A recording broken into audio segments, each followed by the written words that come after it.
Good afternoon. On behalf of TPMA and Sagamore Institute, welcome to today's webinar, which is focused on the background, intent, and opportunities of House Enroll Act 1002.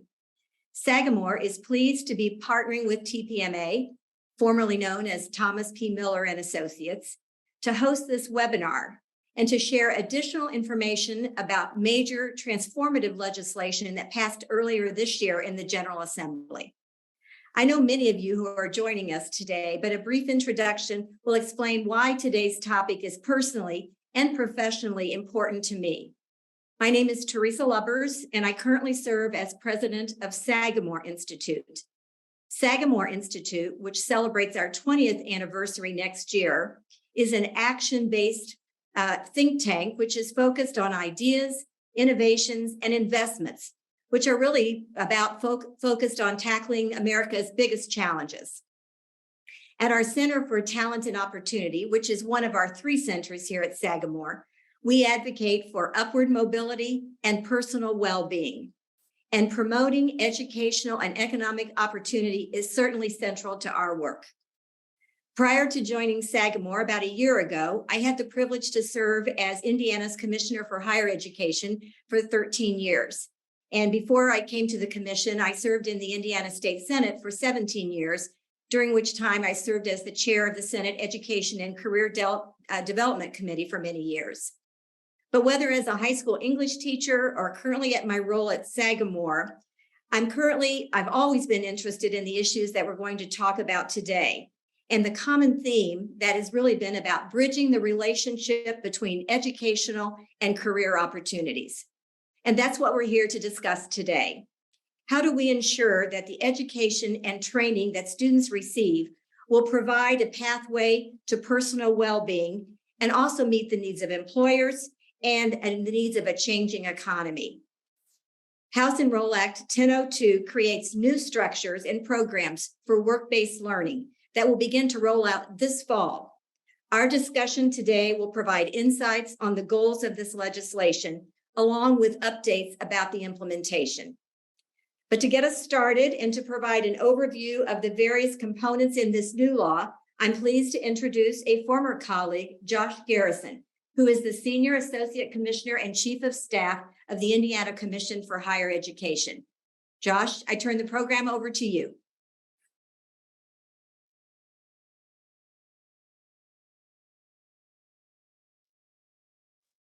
You're still muted. Josh, you're muted, I think. Only 3 years into this, and you figure you think I'd have it figured out. Thank you, Teresa. My name is Josh Garrison. I'm the Senior Associate Commissioner and Chief of Staff here at the Indiana Commission for Higher Education. It's my opportunity today to give the overview of what House Enrolled Act 1002 has included in it. In my nearly 10 years at the State House, this is one of the biggest and most impactful bills that I have been a part of and that I've had the privilege to help work implementing. I am trying to share my screen, and we are a team state, so I'm going to go ahead and if somebody could tell me if they can see my screen, that would be helpful. We can see it. Okay, thank you. 1 second while I get this set up. All right.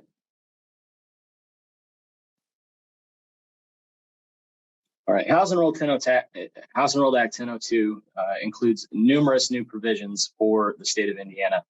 Today, I'm going to go ahead and give a very quick overview, some updates on where we're at and the roles of the different agencies that are involved within the bill itself. So just to get that started, I want to provide the top level items that are included. Those include the movement of Perkins funding to the Commission for Higher Education, the career scholarship accounts, which I think many of you have significant interest in, and looking at some of the names in the attendance I've met with you on, the 30-minute meetings that are required at the high school and post-secondary level, the intermediary capacity building grants, career coaching, a new career awareness curriculum, high school diploma redesign, graduation outcomes report, and the Teacher Higher Education Industry Collaboration Grant Program and Fund. The bill includes a few other smaller provisions, but these are the main items that we'll discuss today and that I'll cover in the next 12 minutes. So to begin, HA 1002 transfers the administration of the Perkins funding from the Governor's Workforce Cabinet over to the Commission for Higher Education. This includes more than $30 million in career and technical education funding that is awarded to local districts, the 53 career and technical education districts, as well as Ivy Tech, Community College, and Vincennes University. It's moved roughly a dozen staff over to the Commission for Higher Education, and that started at the end of June, beginning of July. All right. From what we understand, the field has not seen any changes in how this is done, and what we're hoping is that the Commission for Higher Education will become the permanent home for CTE, which has moved around quite a bit over the past 5 to 7 years. Hey, Additionally- Josh, we're not Yes. the progression of your slides. You're not seeing the progression? No, we're still on the main overview, just as a heads up. Okay, thank you. You're welcome.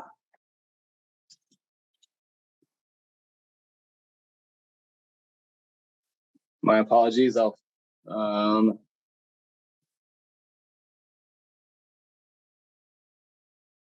me try this again from the beginning. I think you can start from there. I think it'll be okay, Josh. Go ahead. Well, from the slide that I'm on. But Okay. 1 second. Sure. Yep. Yeah. Thank- Share. How about now? Can you see progression? Yes, we can. Can. Perfect. All right. So we'll go ahead and get going on this one. As well as as I mentioned, the $30 million being transferred. What we're hoping is for the for the CTE team here at the Commission, that they're able to use the economy of scales that a larger agency, although we're not a very big agency, but a larger than 12 individuals will be able to provide for them over the next few years. The second item, and the item that has received the most publicity, is the career scholarship accounts. The career scholarship accounts, commonly known as CSA, are legislatively required to provide funding for students to cover things like post-secondary education and training, transportation and equipment, credentialing and certification examination costs, as well as career coaching and navigation. Students receive $5,000 annually. It's distributed on a quarterly basis, with the first distribution on the day that they complete the application. And then it's a $5 million appropriation in year one and $10 million in year two. It's important to note the allocation amount, as first year alone will only have roughly 950 career scholarship accounts available, and a little less than 2,000 CSAs available in year two. There are three steps within the CSA approval process. The first being the Department of Education approves the eligible programs, which they have done. The Commission approves the eligible providers to receive CSA funds, which we're currently in the process of accepting applications. And I'll drop the link to apply in the chat. The Treasurer's Office administers the funds. It's also important to note that by 2025, the CSA funds may only be used at programs aligned with a student's graduation plan. And so we have a couple years to work through that process. Last Friday, the Commission for Higher Education with the Department of Education and the Treasurer's Office released joint guidance on the first year of the program, outlining the programs that will be approved and the provider's process as well. So you can see here, the Department of Education approved 4 possibilities for funding in the CSA program. The first being a next level program of study. It's a CTE pathway. They're aligned with a next level job certificate or credential. Next level jobs being fields like advanced manufacturing, business and IT, business and or construction, items like that. Additionally, Modern Youth Apprenticeships that are aligned to the next level program of study, the CTE pathways.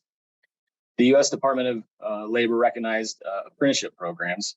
And then finally, Indiana College Core opportunities, as long as they are both a dual credit opportunity or a dual enrollment opportunity, and that there is a work-based learning component. During the first year, due to the number of CSAs available, the Commission for Higher Education will be approving a limited number of providers. The following individuals or organizations can be approved. Those are employers who are providing a joint program of CTE. That is a CTE program that an employer partners with a CTE district or a school corporation to provide. Organizations serving as intermediaries for Modern Youth Apprenticeships, so groups that coordinate the relationship between an employer and the post or the secondary school. And then finally, institutions that are awarded that award the Indiana College Corps.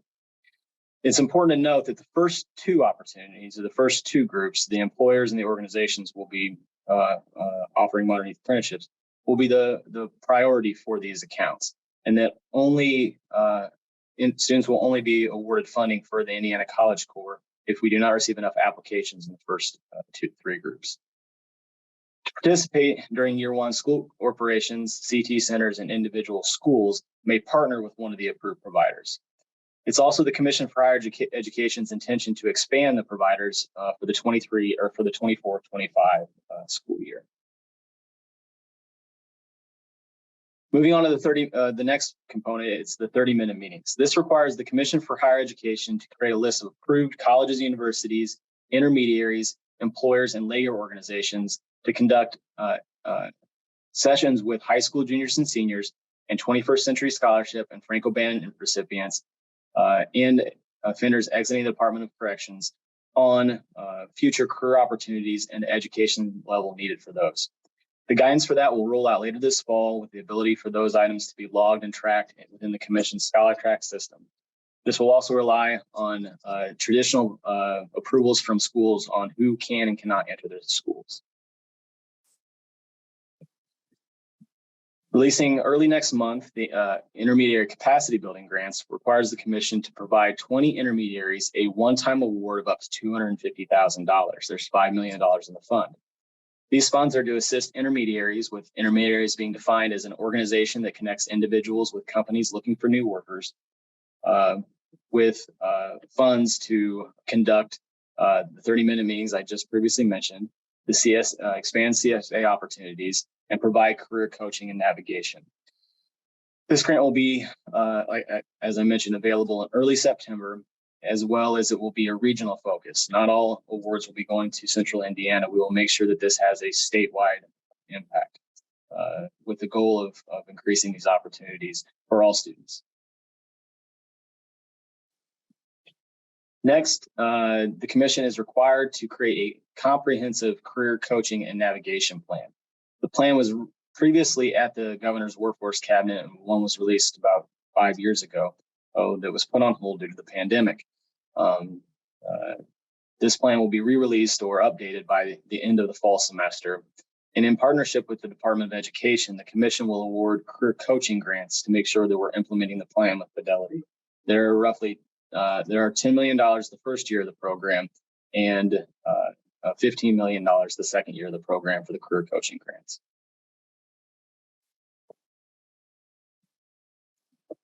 SEN-02 also requires that the State Board of Education, in partnership with the Commission, develop standards for a career awareness curriculum. Beginning in 2024, schools are required to include this curriculum as part of include this course as part of their annual curriculum. Beginning in 2030, the course must be taught in the 9th grade level.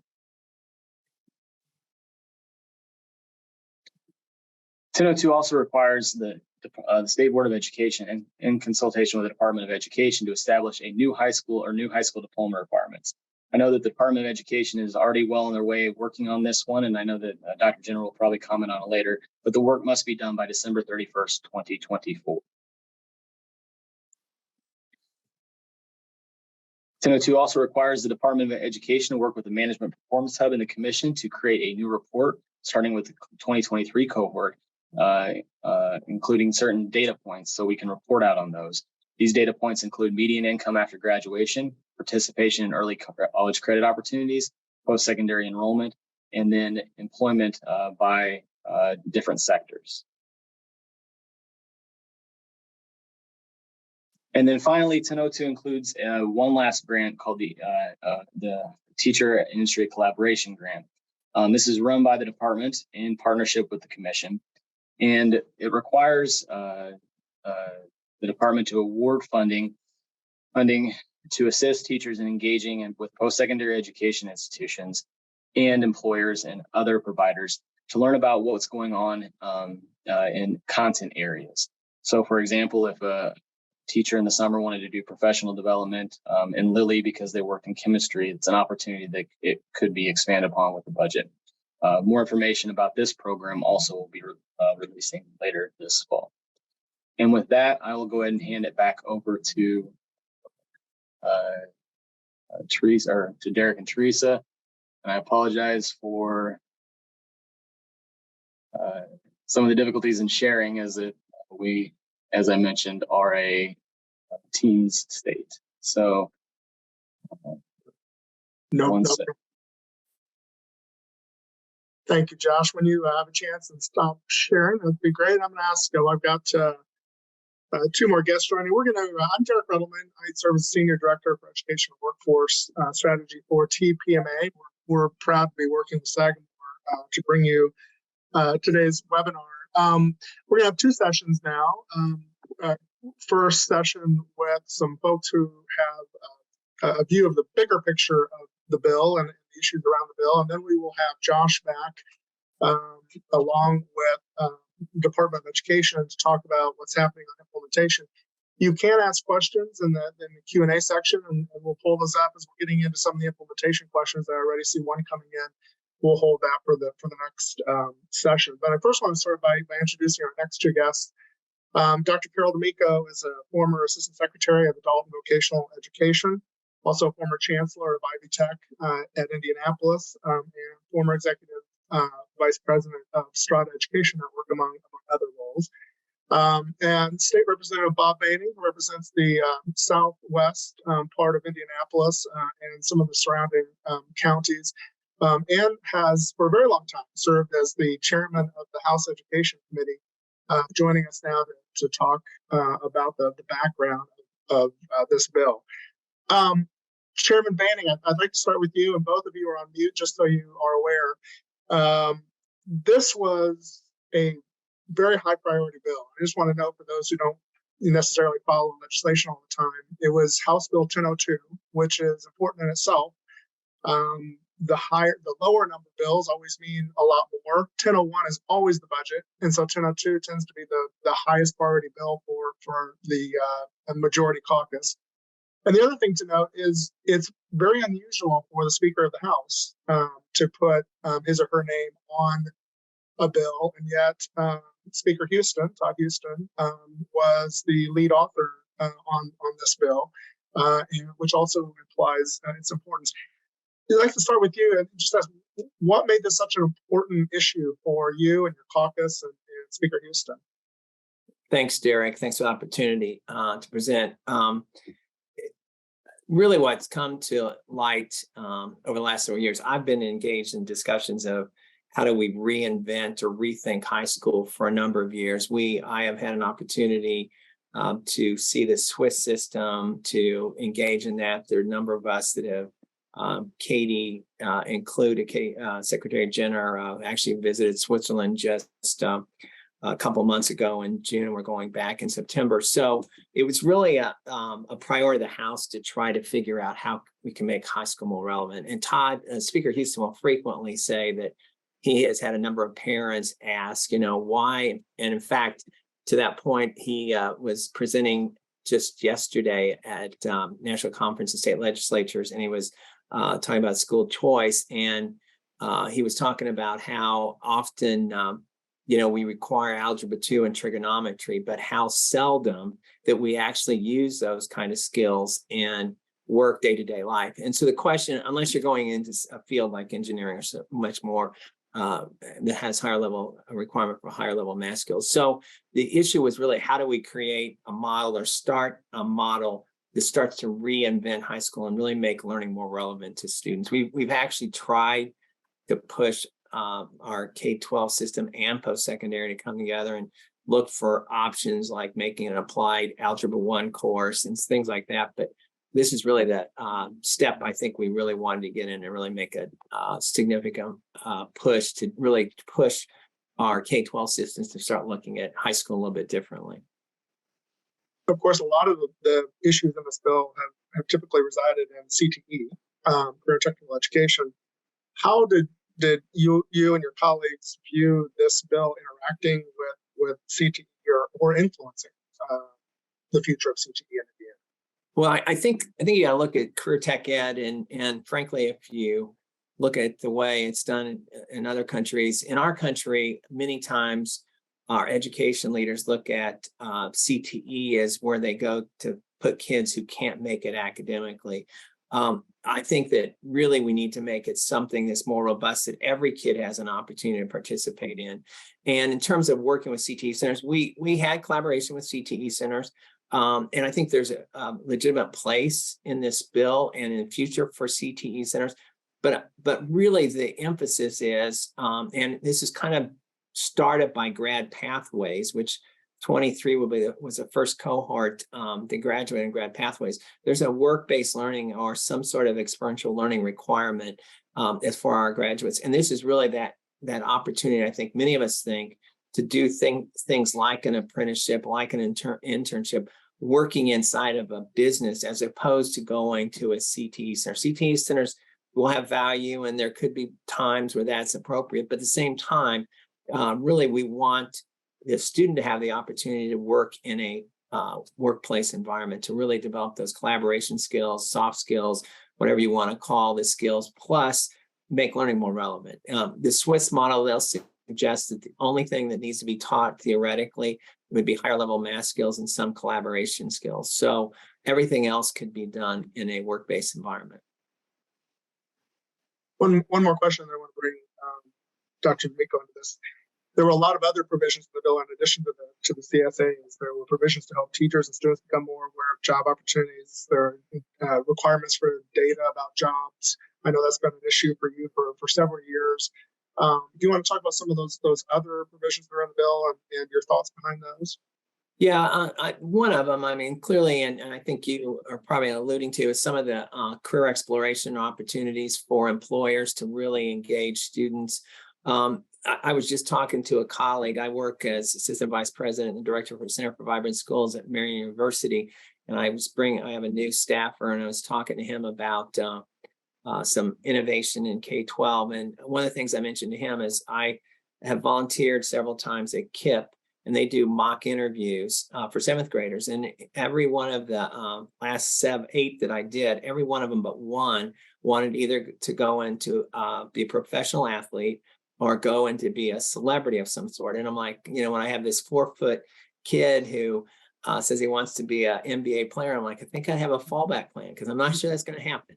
And so, I mean, part of it is how do we get employers to really get engaged? In fact, I was suggesting to this colleague of mine, he has a 4th grader that has high math aptitude and really enjoys science. I said, your son would really probably get excited if he could go through Subaru and see how they manufacture cars today, because it's all robotics, it's all this neat latest technology.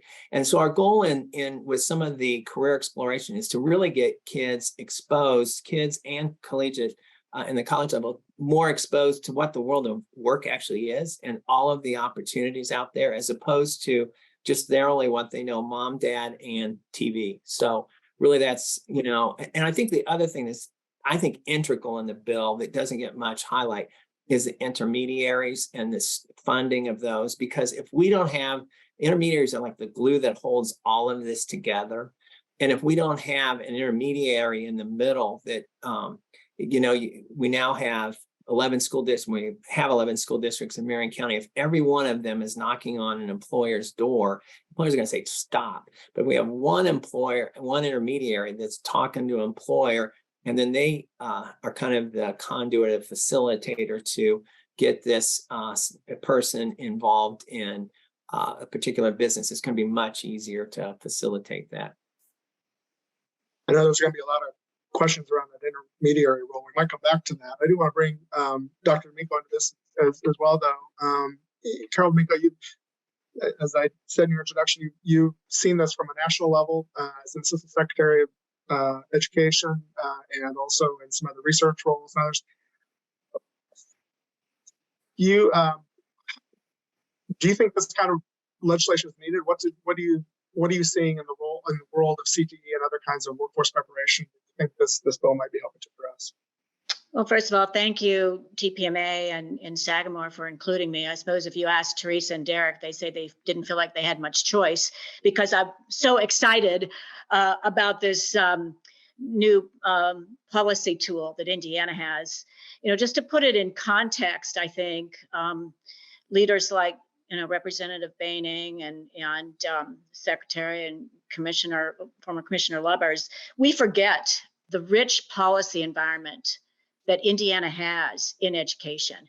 And I guess I'll go out on a limb and say, I don't know that there's any state that really has the policy tools that Indiana has to advance education and workforce. And I saw the initiative, particularly the career scholarship accounts, as a very powerful tool in our toolbox, not only to really provide some innovation in CTE, which frankly needs it, not just in Indiana, but across the country, but also to the redesign of high schools that I suppose Dr. Jenner will talk about. So I think this has potential to be a national model. I think that it is a real game changer in CTE, especially the really driving the connection with high school students to employers, real employers with real jobs and real pathways.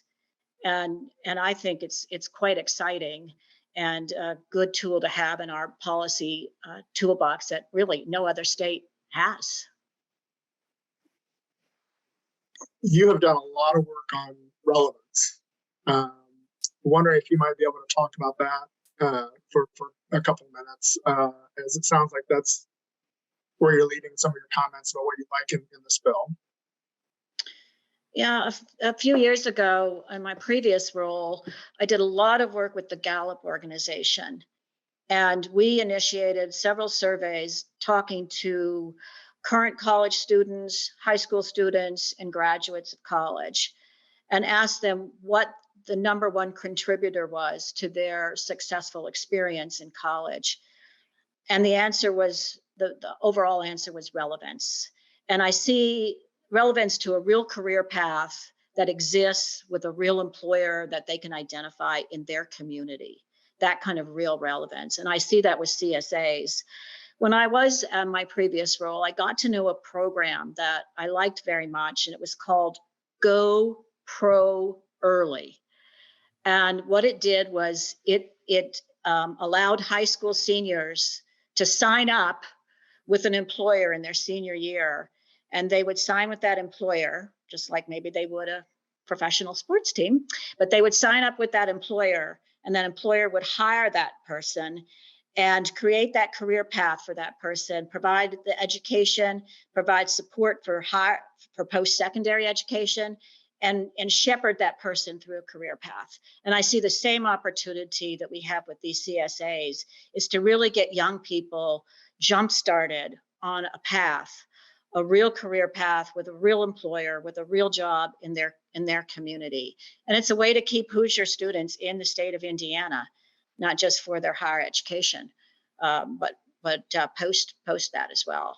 So I'm very cheery about this, and I think that once the rest of the country learns about this, I think people will be coming to Indiana to hear more about it. For both of you, let's stick with the employer view for a second here. What do you hope? How are you hoping employers are going to respond to this? How can they engage in these issues to be more helpful to students? I'll let Representative Baining answer what the intent was. I think he spoke to that really well. Yeah, I think that but clearly the intent is to give kids and employers the opportunity to come together and learn, so students can learn at the same time they're working and earning something. I think that the one thing that hope is moving forward too is that employers actually don't do this as a community responsibility or social responsibility, but really do it because it actually helps their bottom line. So as we're creating this model, it has to be developed so that it is something that every business sees as a way to actually improve their bottom line. You're bringing on a student who clearly year one probably is going to cost more in terms of training cost and not have the productivity, but you're not paying the same level as you would a new student. And by year two, we hope to have that model flipped so that they actually are producing productivity for the school, for the business, and they're learning at the same time. I know that I think you got to walk the walk if you're going to talk the talk. And so I'm actually bringing on board here at the Center for Vibrant Schools, we will have an apprentice that we're bringing on board in January that will, and it will be in administrative, it will be in business services. A significant number of apprentices, modern youth apprentices, are actually in business services. So there's a number of different opportunities, but I think it is something that we all need to think of, rethink the way businesses work, and try to rethink how businesses can engage and be part of the process rather than stand outside the school door and say, you're not sending me the students I need. So I think it's a great opportunity for employers to engage. I'll give you one concrete example that came to me this morning, Derek. I was reading an article on one of the news feeds I have, and it was about an electric vehicle facility going up in Savannah, Georgia. And the officials there were talking about how they were so worried that they're not going to find enough people to employ in this facility, and that they needed to find a way to get high school students interested in these jobs. Well, just think if that facility was in Indiana. We have so many tools for a company coming in to be able to recruit high schools, and career scholarship accounts is what our newest tool. But for those is listening today in economic development, I see this as a tool for economic development, for workforce development, for CTE. And I think it's going to be proven to be a very powerful tool.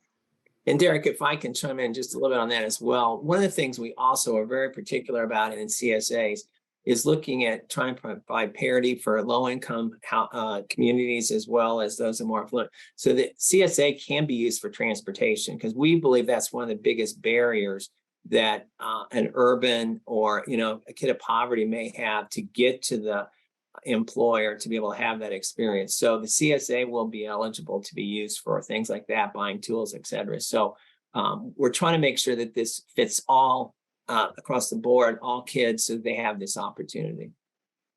Let me flip it now and ask what you hope to see happen in the education arena. If you hope that this is going to drive any kind of different approaches or changes for those who are in the education role, not just in the program itself, but just a broader sense.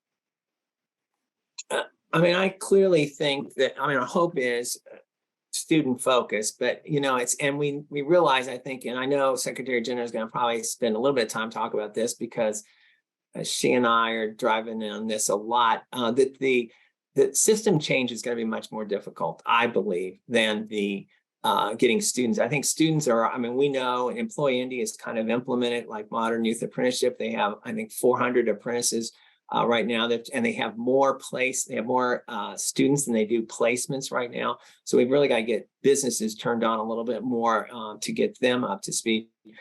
System-wise, I think long-term, the goal would be, our career tech centers can be very engaged in this process. They can be very helpful in terms of providing some of the classes maybe that employer cannot engage in, or they could also be, provide some of the conduit to the employer. So there's a lot of opportunities, but I think that it's really going to have to, we're going to have to rethink the diploma structure, which we've already asked the department to do. So Secretary Jenner can maybe speak to that. I don't know if that's on her list, but there's several things that have to change in education before this is really going to be able to be totally embraced by all, as well as I think we need a system that looks at the vocational education training system, or something like the CTE, as we call it, to be as good as a collegiate experience. So it shouldn't be either or, it should be both.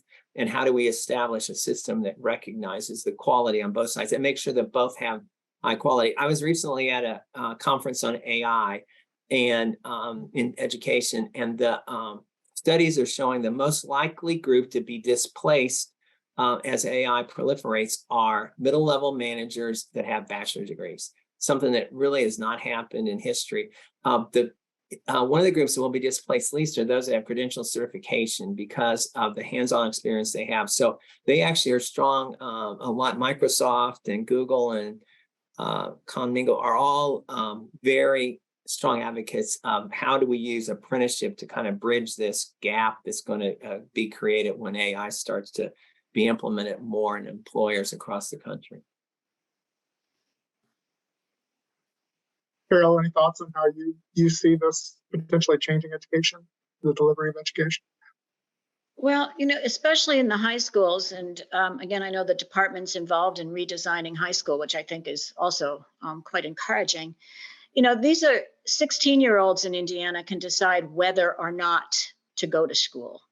So they ought to be able to decide if they are going to go to school, where they would best want to go to jumpstart their, careers and their lives. And so I would hope that, educators would embrace this as an opportunity to really understand that employment-based education could be a very important component for many of our students who don't really resonate well within the current structure of a high school. And so it is a change in mindset. I understand that, but I think it could be a very important asset for a lot of young people who aren't really, making it in the traditional setting. Well, One other thing I would also, hearing Carol talk about the department, I would have to say that something that I feel a great level of pride, and I know Senator Rotz, those of us in legislature do, that I would say that the state, Carol's talking about how much we have in our toolbox. I think one of the other things we have today that we haven't had in a number of years is alignment from the General Assembly all the way to, the executive branch. We work very closely with Secretary Jenner, and I think the department, we all, the Commission for Higher Ed, we all are kind of on this together, this road together. And that has not been something, and I've, as you know, been around for a few years, not something I've seen in the past where there's been such unanimity and thought that we really, all kind of embrace this, and we're all constantly, throwing off each other ideas that we can to try to move this forward. So I think it is a great point in time to really make a difference for kids and for our systems. I want to thank you both for helping to give us the big picture. And I want to turn a little bit now to focus a bit more on the details of implementation. I'll ask Josh Garrison, who's the Deputy Commissioner of the Commission for Higher Education, to rejoin, and also joining us, Dr. Katie Jenner, our Secretary of Education. And I want to start with Dr. Jenner and allow you to talk about the broader picture as well, because I know you're not just in the business of implementing, you were involved with envisioning some of this. And so I want to start by just asking you some of the same questions that we were just talking about. How do you see this having an impact? What did you see as the motivation for the legislation? What are you hoping to see come out of it? Sure. Well, thank you for the opportunity to be here today. And thank you to all the people who are joining us right now. A couple of you have texted me, and without you, this work is not going to be possible ahead. The big question that we're trying to lead on and really lead our country, Carol is right in that point, is how might we make high school as valuable as possible for students, for our communities? How can we make sure every child has a seamless path, whether they enroll, employ, enlist? We're seeing the urgency certainly in our data.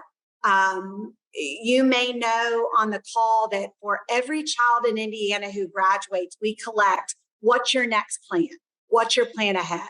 76% of our students upon graduation leave high school, walk across the stage saying, I'm going to continue skilling up.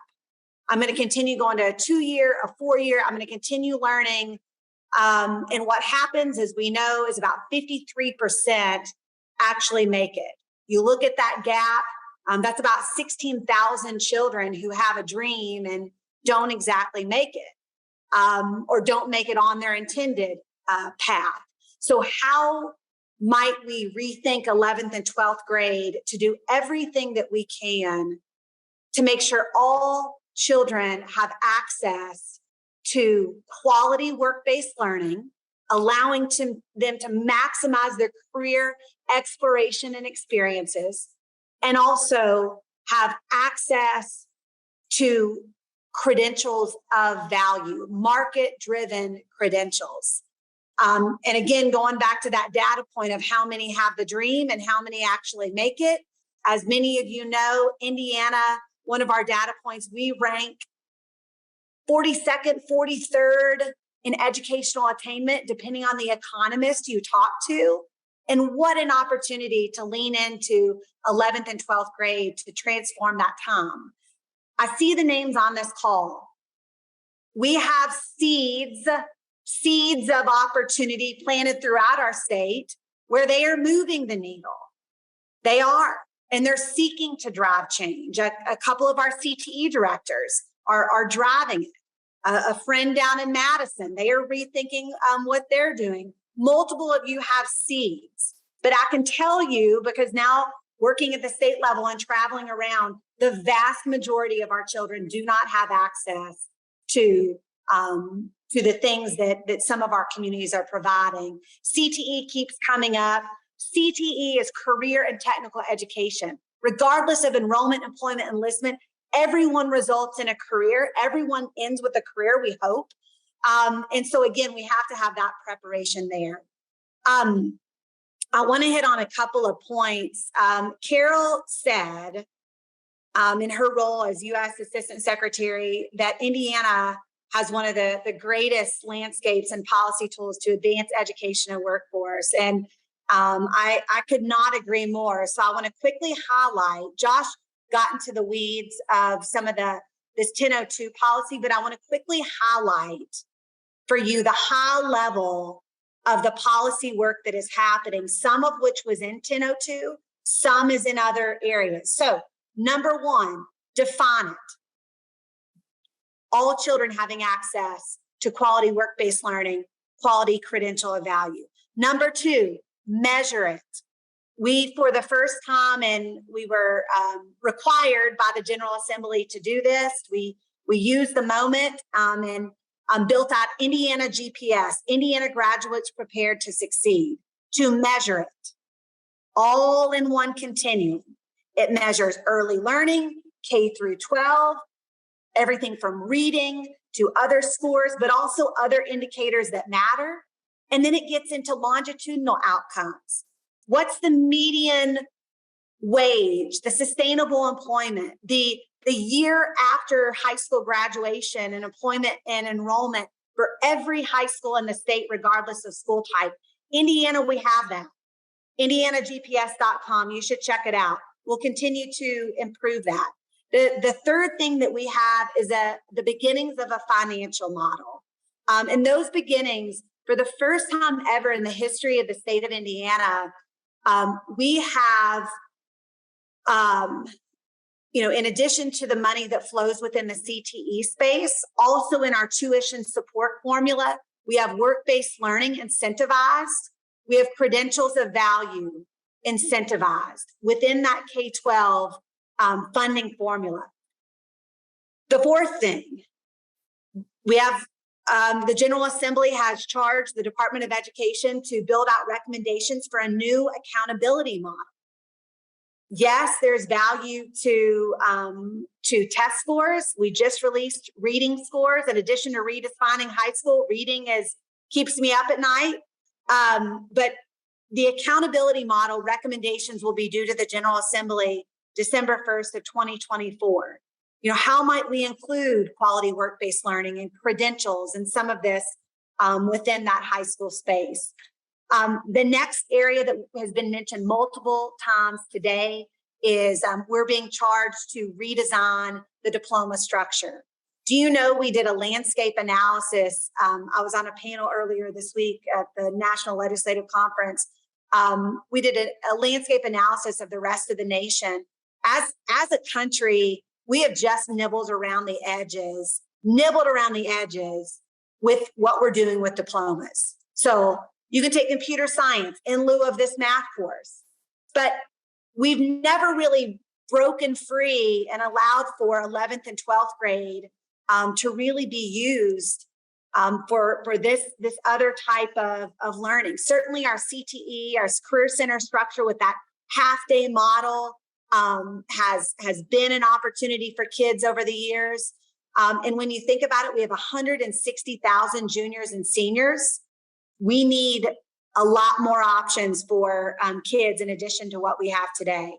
And then the final thing I'll mention, which again has also been discussed, is the General Assembly with 1002 seeks to remove barriers. Bob mentioned transportation as a barrier for kids.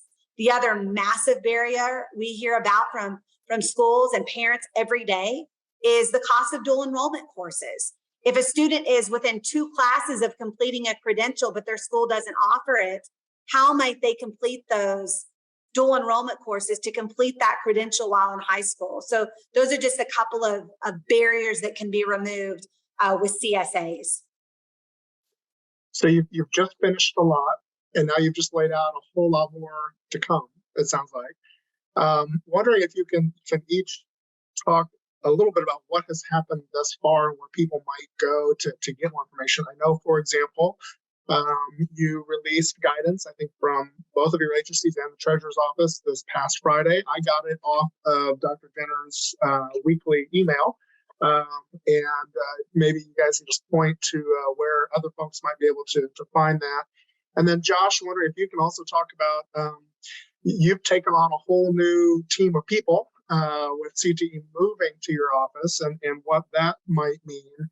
And then, maybe the timing on some of the things that you just mentioned, Dr. Jenner, and with the changes in accountability and diploma requirements and some of those other things, and how people might engage in that process and how that will be happening. So I guess it's more of a general question. How is this administratively going to work out for just a couple of minutes? Josh, I'm glad to kick it off and then pass it over to you. You're right, Derek, in the weekly newsletter, which any of you can sign up for. We put a lot of information out in that, but we did release the guidance. Here it is. It's a 2-page, pretty easy read, but that's the initial guidance, noting that this is massive education workforce policy in the first round. We have the opportunity to implement this school year. So by October 1st is when we would need students signed up. So that first round is pretty tight. It's based on a lot of things that are already moving. You see the modern apprenticeships and other types of things. In the future, we will expand options and opportunities that increase work-based learning and credentials of value. But that's where we'll be seeking feedback and ideas from people on the call and otherwise. I mean, we have to, I think, acknowledge that this is new legislation. It is being watched by the nation. We're going to learn a lot, and we should. We should grow through that to keep improving for kids. Josh, what else would you add? By the way, my team, while Josh started back online, my team just told me that we will send out both Josh's presentation and also the guidance in a follow-up to all the participants. Katie, that was spot on. This first year of implementation, there were some limitations just due to the number of programs or CSAs available, as well as the timeline. We know students were already enrolled in their fall courses when this passed. So what we wanted to do was to build around and expand the opportunities that are available right now. If you look at the guidance, we are right now selecting or accepting applications to be providers for CSAs. And I'm going to drop the application in the chat for anyone who may be an intermediary or a employer who is in a joint program of CTE. I know CTE has come up a lot today as we've talked about that, and we've taken on the CTE team. And since the passage of the bill, we have met with the members of those teams to make sure that this enhances what's being done. We've met with legislators so we understand it. We've met with employers and potential intermediaries to figure out how we are going to best implement this. And we do know that We think we're going to have a successful year this first year, but we're looking forward to year two when we can have even more opportunities for additional providers to be added into the system. You asked Derek about how people can get involved in the diploma redesign. Yeah. Because we are leading the nation in that conversation. I think there are only a couple of other states that are right there with us in terms of really rethinking our high school diploma structure. Graduation pathways will stay.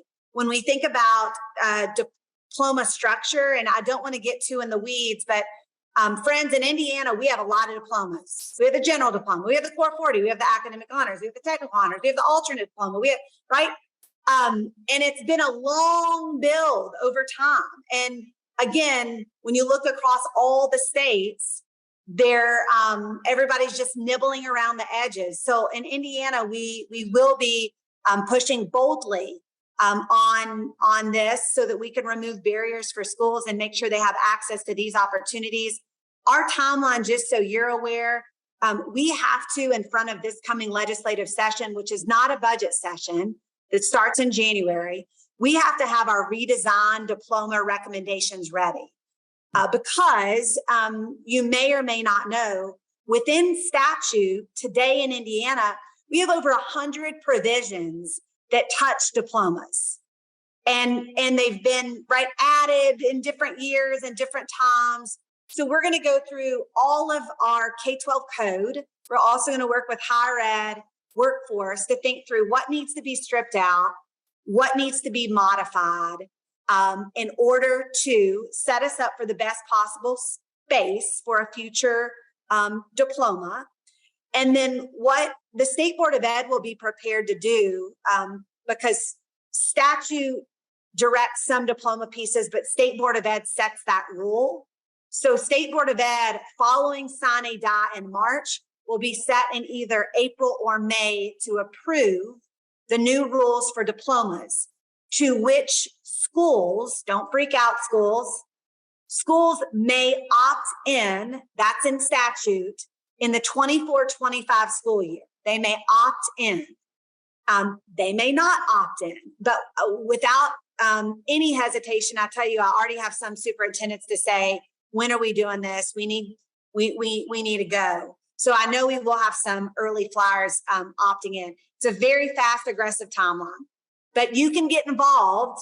You can get involved. We encourage you to get involved. Many of you have my number or my email directly.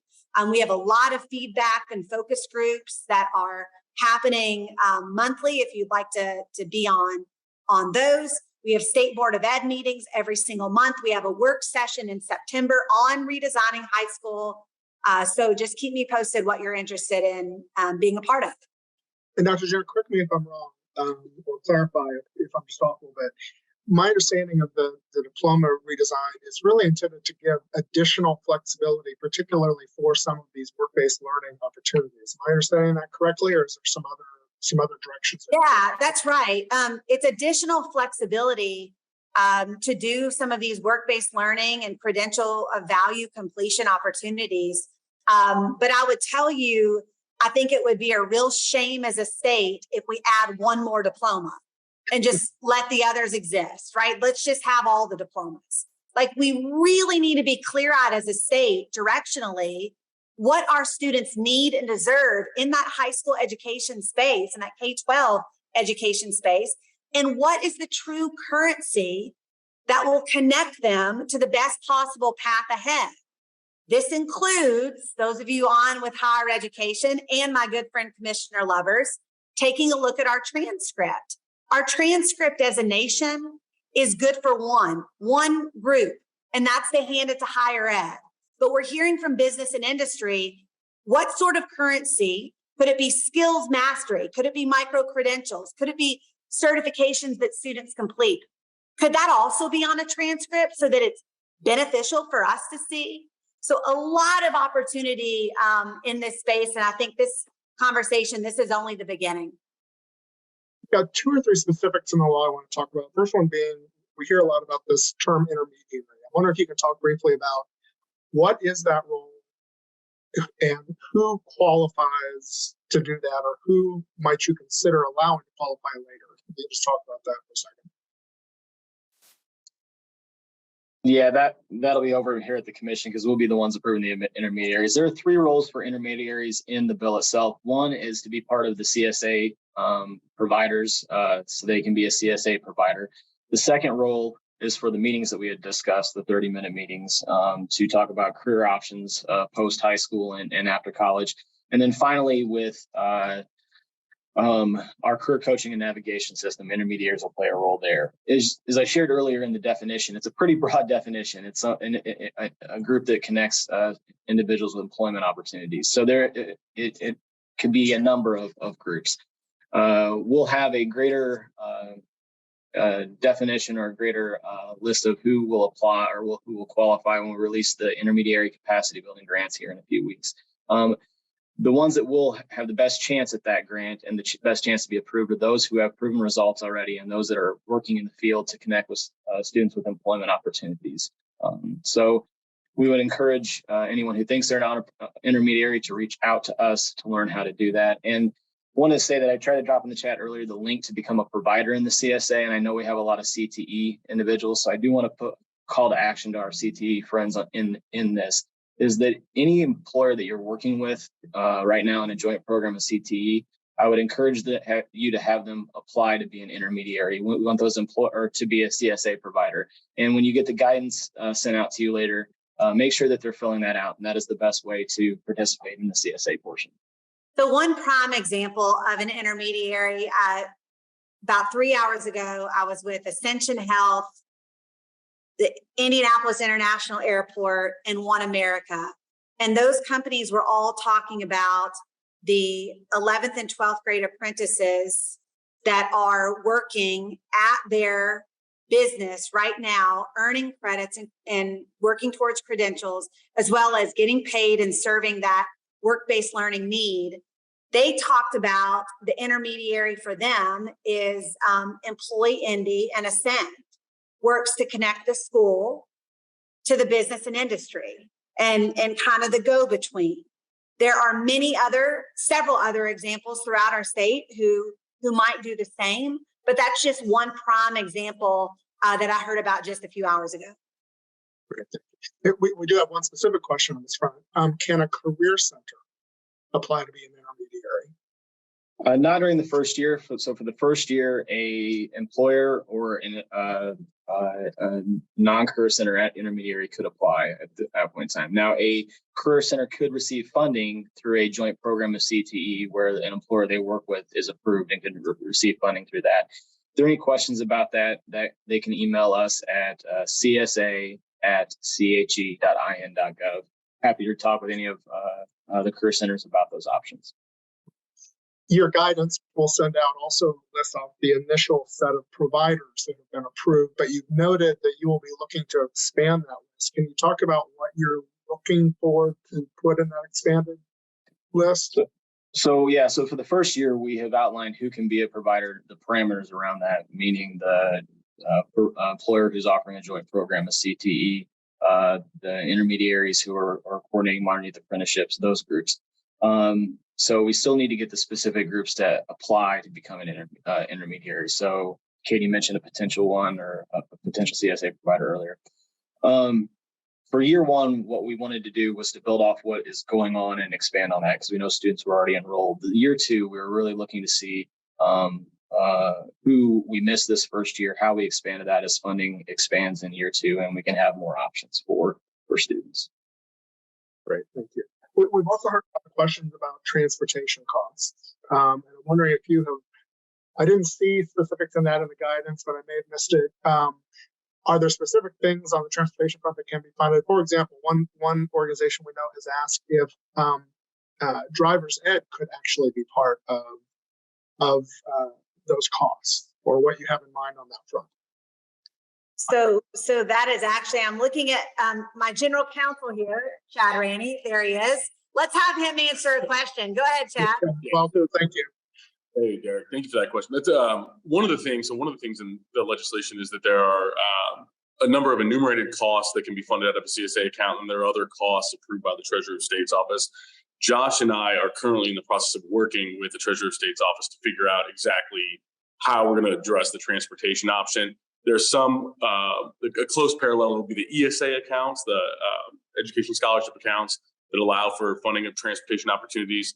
And so I think to some extent they'll likely be piggybacking off of what's happening in that space. But that is absolutely something we're working on right now. I don't have specifics for you. I don't know if Josh has any updates, but at the moment, no solid specifics. I know we're coming up on time, and I appreciate it. I want to turn it over to Teresa for some closing comments. But before I do that, either Dr. Jenner or Josh, anything else that you've heard come up that you really want to make sure people are hearing about, that you know there are questions out there about? So my closing would just be a part of the solution. There are 100 people on this call. Be a part of the solution. You're probably on here because you're leading in some way in this space. And again, Indiana is set to lead the nation on this, and we should do it. We should lean all in to make high school as valuable as possible. Can't do any better than that. I'll leave it at that. Well, thank you all, and I'll turn it over to Teresa Lovers to close us out. Well, thank you. We're at the top of the hour. I hope that you benefited from the presentations, the perspective, and the information that was provided. I think it's clear that the implementation is an evolving situation, which means that you have an opportunity to help frame that implementation, as Secretary Jenner and Josh and others have indicated. You know, the best counsel that you can provide will make sure that Indiana is meeting its potential to do exactly what Carol D'Amico said, which is to be a leader in this space. I know that TPMA is ready and prepared to help in many ways, and you certainly had good advice from all of the state leaders here today, the policymakers, and from the executive and the legislative branch. So we are poised to actually embark on some very exciting work, but we need your cooperation and participation as well. So stay tuned. We look forward. There may be time for us to do another one of these webinars to bring you up to date on the implementation, and we're prepared to do that. Also stay tuned as you hear more about Sagamore and our 20th anniversary and the ways that we really want to work with you to make sure that Hoosiers have the best opportunity to have their best futures. And a lot of that hinges on the relationship between education and employers. So thanks for joining us today. We look forward to working with you in the weeks and months ahead.